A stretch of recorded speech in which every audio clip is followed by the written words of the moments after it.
Just showing you how to use this little pour over thing I just recently got. I'm just using my old percolator. The top used to be plastic. I'm gonna try to replace it with a glass one, but for now, it doesn't really make a difference. I'm just using it to heat the water. Takes about 2 minutes.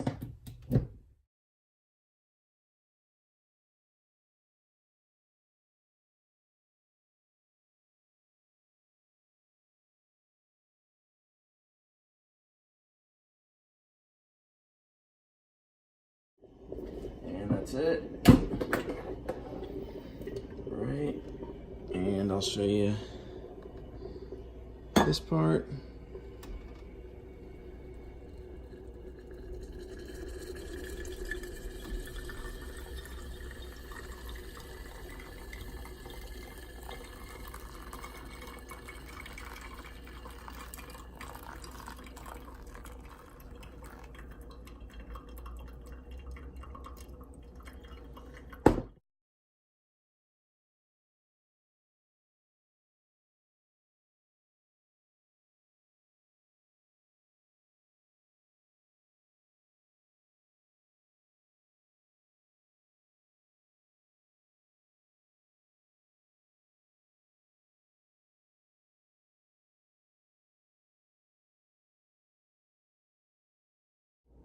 And that pretty much looks like it's done.